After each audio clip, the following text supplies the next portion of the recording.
अस्सलाम वालेकुम, ABN news के साथ मैं हूं एतजाज नकी। हेडलाइंस आपने जानी, आगे बढ़ें। इस्लामाबाद बल्दियाती इंतखाबात में ताखीर से मुताल्लिक़ case chief election commissioner Sikandar Sultan Raja की सरबराही में 5 रुकनी बेंच ने समाअत की। वज़ीर दाखिला मोहसिन नकवी इलेक्शन कमीशन में पेश न हुए। सेक्रेटरी दाखिला इलेक्शन कमीशन में पेश हुए। सेक्रेटरी दाखिला ने बताया कि वज़ीर दाखिला मोहसिन नकवी की तबीयत नासाज है, इसलिए पेश नहीं हो सके। चीफ इलेक्शन कमिश्नर कहा आज के लिए उन्हें इस्तिस्ना दे देते हैं। इलेक्शन कमीशनर हुकाम का कहना था कि ड्राफ्ट में उन्होंने यूनियन काउंसिल के नाम शामिल किए हैं, ये करना उनका इख्तियार नहीं, ये इलेक्शन कमीशन का मैंडेट है। ECP हल्काबंदियां करता है। यूनियन काउंसिल का नोटिफिकेशन दुरुस्त नहीं, हमें टाउन और नंबर यूनियन काउंसिल दरकार थी, UC के नाम नहीं मांगे थे। उन्होंने अब यूनियन काउंसिल की तादाद 125 से बढ़ाकर 130 कर दी। वार्ड की तफसील उन्होंने जुदी दरकार नहीं थी। सेक्रेटरी दाखिला का कहना था कि तौहीन इलेक्शन कमीशन नोटिस पर माजरत करता हूँ। इस्लामाबाद बल्दियाती इलेक्शन के हवाले से काबीना के सामने ड्राफ्ट नोटिफिकेशन मंजूरी के लिए रख दिए हैं। वजारत कानून ने अब हमें जवाब दे दिया। चीफ इलेक्शन कमिश्नर 2021 फरवरी से इस्लामाबाद में बल्दियाती इंतखाबात नहीं हुए हैं। 2 हुकूमतें, एक निगरान हुकूमत भी आई, लेकिन बल्दियाती नुमाइंदे मुकर्रर न हो सके। मकामी हुकूमतों के क़याम पर तीनों हुकूमतों ने मुस्बत रिस्पांस दिया, लेकिन बदकिस्मती से इस हुकूमत में लगता है कि इलेक्शन कमीशन और बल्दियाती हुकूमत को नज़रअंदाज किया जा रहा है। हमें तौहीन का नोटिस जारी करने पर मजबूर किया गया। सेक्रेटरी दाखिला आप आ जाए, हम आपका नोटिस वापस ले लेते हैं। हम कमेटी कायम कर रहे हैं, चीफ कमिश्नर या DC इसकी सरबराही करें, जिसमें कमीशन के लोग शामिल हों, ताकि कमीशन और ICT इकट्ठे हों। हम इस्लामाबाद और पंजाब में इलेक्शन के बारे में संजीदा हैं, इसमें मजीद ताखीर नहीं होगी। चीफ कमिश्नर इस्लामाबाद बोले, हमने सब मालूमात फराहम कर दी हैं। चीफ इलेक्शन कमिश्नर ने रिमार्क्स दिए, चीज़ें दुरुस्त समत में गई तो ठीक, वरना हम ईद के बाद अगली समाअत मुकर्रर करेंगे। इलेक्शन कमीशन ने केस की समाअत मुलतवी कर दी। 5G स्पेक्ट्रम की नीलामी का पहला मरहला मुकम्मल। पहले मरहले के नतायज जारी कर दिए गए। DG लाइसेंसर के मुताबिक पहले मरहले में 2600 मेगाहर्ट्ज बैंड में 190 मेगाहर्ट्ज स्पेक्ट्रम है, 110 मेगाहर्ट्ज की इजाफी तलब है। दूसरे मरहले में स्पेक्ट्रम की कीमत में 5% इजाफा कर दिया गया है। इस हवाले से मजीद जानेंगे नदीम चौधरी से। जी नदीम, आगाह कीजिएगा। जी बिल्कुल, आप आज 5G स्पेक्ट्रम की नीलामी का पहला मरला मुकम्मल हो गया है। पहले मरले की इफ्तिताई तकरीब में वफाकी वजीर IT और वफाकी वजीर खजाना ने भी शिरकत की।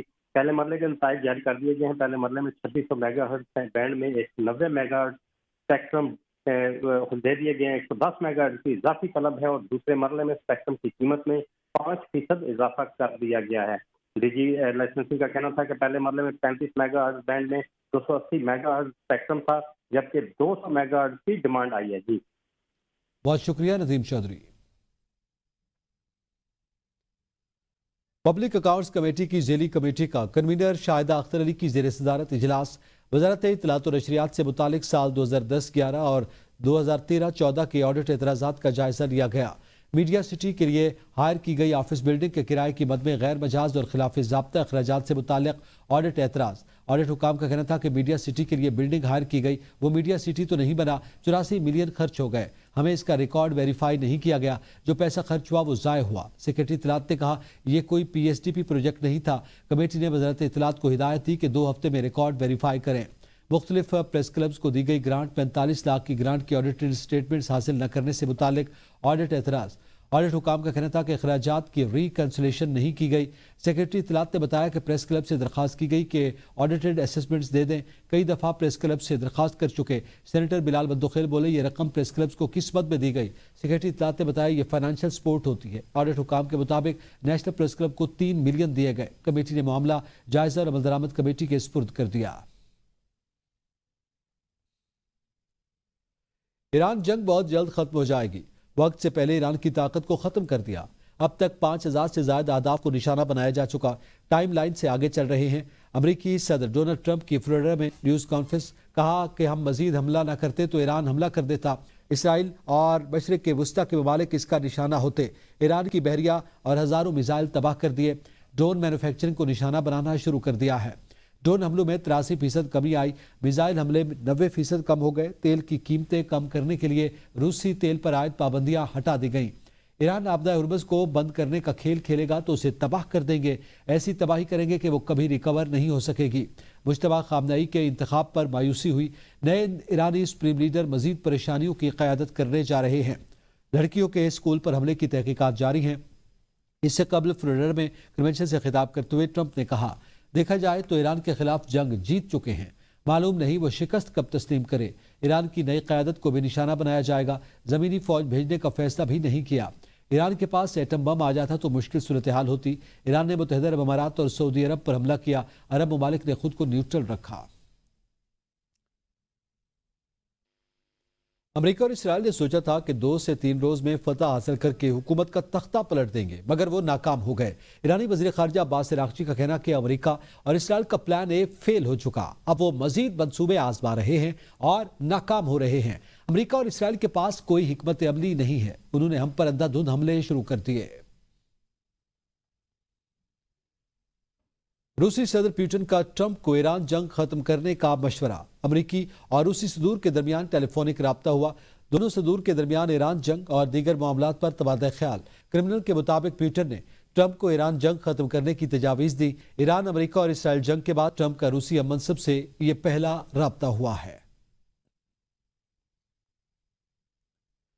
امریکی صدر ڈونلڈ ٹرمپ کی جانب سے ایران کے خلاف جنگ جلد ختم ہونے کے ایران کے دنیا کی معیشت پر بھی مثبت اثرات دیکھنے میں آ رہے ہیں۔ امریکی صدر کے اعلان کے بعد دنیا بھر میں تیل کی قیمتوں میں بڑی کمی دیکھی گئی اور اب پاکستان سٹاک مارکیٹ میں بھی کاروبار میں تیزی کا رجحان ہے۔ آج پاکستان سٹاک ایکسچینج میں کاروبار کا مثبت آغاز ہوا اور 100 انڈیکس 10,900 سے زائد پوائنٹس کا اضافے سے 1,56,209 پر پہنچ گیا۔ 6.35% انڈیکس میں اضافے کے بعد کاروبار کو 45 منٹ کے لیے معطل کر دیا گیا ہے۔ گزشتہ روز کاروبار کے اختتام پر 100 انڈیکس 1,46,480 پوائنٹس پر بند ہوا تھا۔ بغداد ایئرپورٹ کے قریب ڈرون حملہ ناکام، فضائی دفاع نے 2 ڈرون مار گرائے۔ حکام کے مطابق طیارے گرنے کے بعد علاقے میں آگ بھڑک اٹھی۔ اس سے قبل اطلاع تھی کہ ہوائی اڈے کے نزدیک واقع امریکی سفارت خانے کی معاون لاجسٹک تنصیب کو بھی نشانہ بنانے کی کوشش کی گئی۔ بصرہ کے جنوب مشرقی علاقوں السیبا، التنوبہ اور ابو الخصیب سمیت سرحدی چوکیوں پر ڈرون حملے ہوئے۔ حکام کے مطابق تاحال کسی جانی نقصان کی کوئی اطلاعات نہیں ہیں۔ ایران نے آذربائیجان، ترکی اور قبرص پر حملوں کو جھوٹے فلیگ آپریشن قرار دے دیا۔ ایران کے حکام کا کہنا ہے کہ آذربائیجان، ترکی اور قبرص پر ہونے والے حملے دراصل اسرائیل کی طرف سے کیے گئے ہیں۔ جھوٹے فلیگ آپریشن میں ایران کے بیان کے مطابق یہ کارروائیاں خطے میں کشیدگی بڑھانے کے مقصد کے لیے کی گئی تاکہ حقیقی ذمہ داروں کو چھپایا جا سکے۔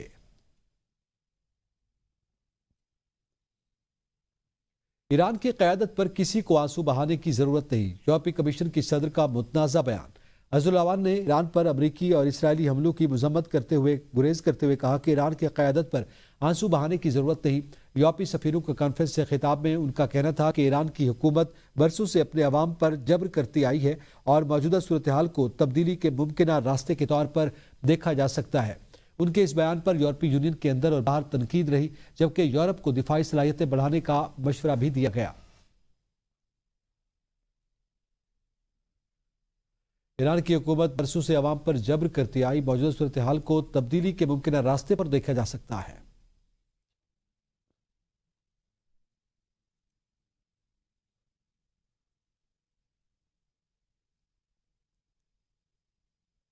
ایران جنگ کے ابتدائی 2 دن امریکہ نے اربوں ڈالر کا اسلحہ استعمال کر ڈالا۔ امریکی اخبار کی رپورٹ کے مطابق ایران کے خلاف جنگ کے ابتدائی 2 دنوں میں امریکی فوج نے تقریباً 5.6 ارب ڈالر مالیت کا اسلحہ اور گولہ بارود استعمال کیا۔